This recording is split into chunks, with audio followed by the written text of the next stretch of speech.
ओम नमो भगवते वासुदेवाय। स्वागत है आपका हमारे चैनल पर। आज के इस वीडियो में हम आपको सुनाएंगे वैशाख मास के शुक्ल पक्ष की एकादशी मोहिनी एकादशी व्रत की कथा। इसके अलावा हमारे चैनल पर आप सभी प्रकार की व्रत कथाएं सुन सकते हैं, महात्म सुन सकते हैं। सभी व्रत कथाएं और महात्म सुनने के लिए और हमसे जुड़े रहने के लिए आपको केवल हमारे चैनल को सब्सक्राइब करके बेल आइकन पर प्रेस करना है और आज की ये कथा अच्छी लगे तो लाइक करके शेयर भी करना है। तो चलिए अब हम सुनते हैं मोहिनी एकादशी व्रत की कथा। लेकिन उससे पहले हम भगवान के मोहिनी अवतार की कथा सुनते हैं। ये जानते हैं हम कि किस प्रकार भगवान का मोहिनी अवतार हुआ था। तो एक समय की बात है, इंद्र किसी ऋषि के श्राप के कारण लक्ष्मी विहीन हो गए। स्वर्ग में जितनी भी धन संपदा थी सब नष्ट हो गई और इंद्र इधर उधर भटकने लगे। जब श्री विहीन इंद्र भगवान श्री हरि विष्णु के पास पहुंचे तब भगवान ने उन्हें समुद्र मंथन करके फिर से अपनी जो भी धन संपदा थी उसको वापस पाने के लिए उन्हें प्रस्ताव रखा। लेकिन ये काम अकेले देवताओं के संभव नहीं था। तब नारद जी द्वारा दैत्यों के पास ये प्रस्ताव भेजा गया कि अगर हम समुद्र मंथन करते हैं तो समुद्र में जो भी अकूत माया छुपी हुई है वो हम दैत्य और देवता आपस में बांट लेंगे। जब दैत्यों को लालच दिया गया तो दैत्य भी इस काम के लिए तैयार हो गए और समुद्र मंथन की तैयारी होने लगी। समुद्र मंथन के लिए एक मथानी की जरूरत थी, तो मंदराचल पर्वत को मथानी बनाया गया। लेकिन जब मंदराचल पर्वत को मथानी के रूप में समुद्र में घुमाया तो वो नीचे धंसने लगा। जब नीचे धंसने लगा तो उसके लिए जो एक ठोस चीज उसके नीचे रखने के लिए चाहिए थी, उसके लिए यहाँ पर भगवान ने कच्छप अवतार लिया। भगवान ने कछुए का अवतार लिया और अपनी पीठ पर पर्वत को धारण किया और शेषनाग की रस्सी बनाकर समुद्र का मंथन आरंभ किया गया, जिसमें से बहुत से अमूल्य रत्न, माता लक्ष्मी, कुबेर, ऐरावत हाथी, पारिजात वृक्ष, कौस्तुभ मणि, कई प्रकार के अमूल्य रत्न निकले और कालकूट विष भी निकला, जिसको कि भगवान भोलेनाथ ने अपने कंठ में धारण किया और नीलकंठ कहलाए। जो भी समुद्र में से निकला उसको देवताओं और दैत्यों में बराबर बराबर बांट दिया गया। अब अमृत का कलश निकला, जिसको कि भगवान धन्वंतरी अपने हाथ में लेकर निकले। जब अमृत का कलश दैत्यों ने धन्वंतरी के हाथ में देखा तो वो रस्सी छोड़कर कलश पर टूट पड़े और उन्होंने धन्वंतरी के हाथ से वो अमृत कलश छीन लिया और छीनकर भागे। अगर दैत्य ये अमृत पी लेते तो फिर पूरे ब्रह्मांड में उत्पात मचाते। इस चीज से देवता और सभी देवगण घबरा गए कि अगर दैत्यों ने अमृत पी लिया तो फिर विनाश हो जाएगा। इस पर सभी भगवान श्री हरि विष्णु से प्रार्थना करने लगे कि वो किसी भी प्रकार से दैत्यों से वो अमृत लें। तब भगवान ने मोहिनी रूप धारण किया, मोहिनी का अवतार लिया। सुंदर स्त्री का रूप धारण करके जब दैत्यों के पास पहुंचे तो दैत्य अमृत भूलकर भगवान के रूप पर मोहित हो गए और वो अमृत का घड़ा भगवान श्री हरि विष्णु के मोहिनी रूप को दे दिया। तब इस प्रकार भगवान ने दैत्यों से उस अमृत को बचाने के लिए उस समय मोहिनी का रूप धारण किया और मोहिनी अवतार लिया। और अब आपको सुनाते हैं मोहिनी एकादशी व्रत की कथा और महात्म, जिसमें भगवान श्री कृष्ण मोहिनी एकादशी व्रत की महिमा युधिष्ठिर को बताते हैं। धर्मराज युधिष्ठिर बोले, हे भगवान, वैशाख मास के शुक्ल पक्ष की एकादशी का क्या नाम है तथा उसकी विधि क्या है, सो मुझे आप विस्तार पूर्वक समझाइए। भगवान श्री कृष्ण बोले, हे धर्मनंदन, मैं आपसे एक कथा कहता हूँ जिसको महर्षि वशिष्ठ जी ने श्री रामचंद्र जी से कहा था। भगवान श्री रामचंद्र जी बोले, हे गुरुदेव, आप मुझसे कोई ऐसा व्रत कहिए जिससे समस्त पाप और दुख नष्ट हो जाते हैं। जैसे मैंने जनक नंदिनी श्री सीता के वियोग में बहुत दुख भोगे हैं, अतः कोई ऐसा मार्ग बताइए। महर्षि वशिष्ठ जी बोले, हे राम, आपने बड़ा ही सुंदर प्रश्न पूछा है।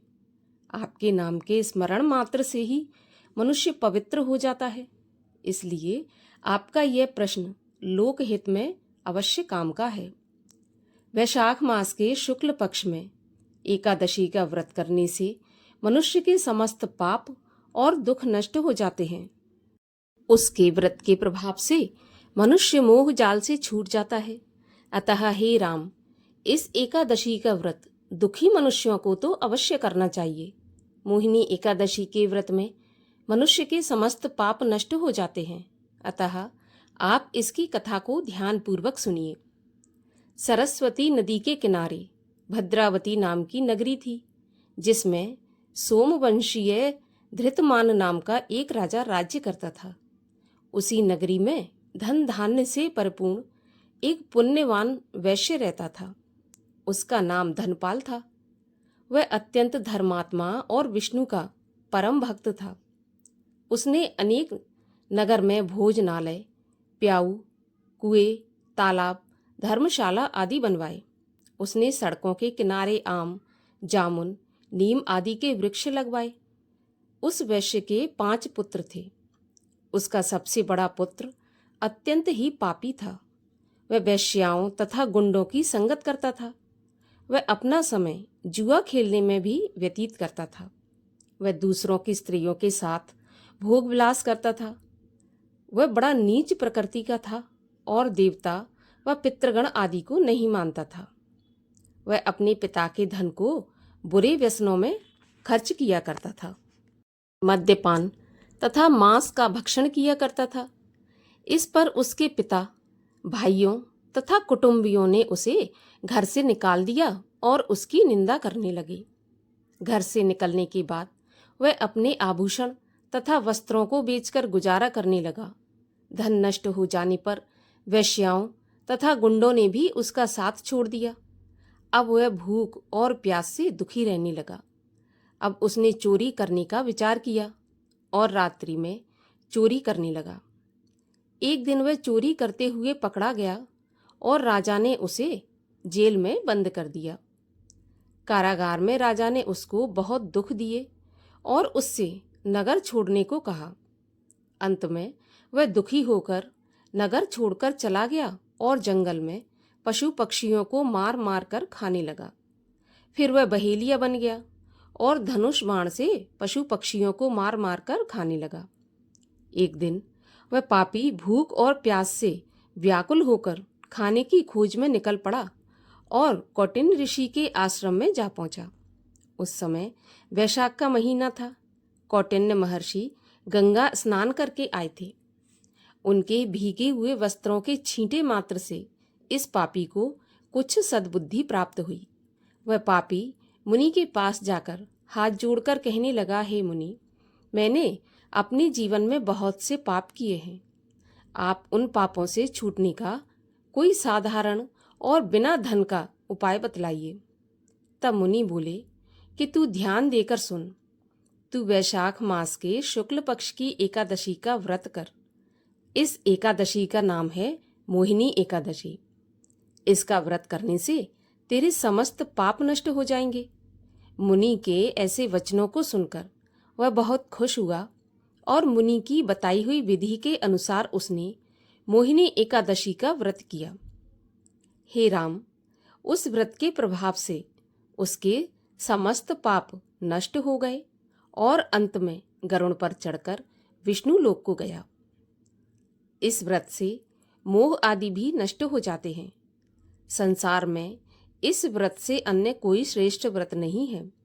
इसके महात्म्य के श्रवण व पठन से जो पुण्य प्राप्त होता है वह 1000 गौदान के पुण्य के बराबर होता है। भगवान विष्णु की आरती। ओम जय जगदीश हरे, स्वामी जय जगदीश हरे।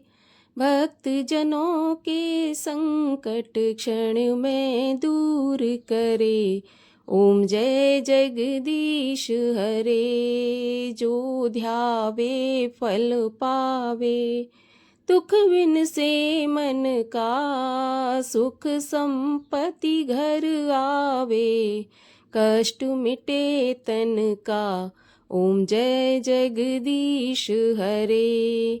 मात पिता तुम मेरे, शरण गहूँ किसकी, तुम बिन और न दूजा, आस करूं जिसकी। ओम जय जगदीश हरे। तुम पूरन परमात्मा, तुम अंतर्यामी, जगत पिता जगदीश्वर, पार ब्रह्म परमेश्वर, तुम सबके स्वामी। ओम जय जगदीश हरे।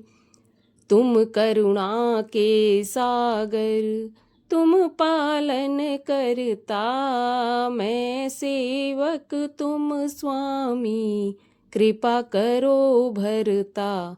ओम जय जगदीश हरे। तुम हो एक अगोचर, सबके प्राणपति, किस विधि मिलूं दयामय, तुमको मैं कुमति। ओम जय जगदीश हरे। दीन बंधु दुख हरता, तुम ठाकुर मेरे, अपने हाथ उठाओ, द्वार पड़ा तेरे। ओम जय जगदीश हरे। विषय विकार मिटाओ, पाप हरो देवा, श्रद्धा भक्ति बढ़ाओ, संतन की सेवा। ओम जय जगदीश हरे। तन मन धन सुख संपत्ति, सब कुछ है तेरा, तेरा तुझको अर्पण, तेरा तुमको समर्पण, क्या लागे मेरा। ओम जय जगदीश हरे। श्री हरि जी की आरती, जो कोई जन गावे, कहत शिवानंद स्वामी, सुख संपत्ति पावे। ओम जय जगदीश हरे। बोलिए विष्णु भगवान की जय। एकादशी माता की जय।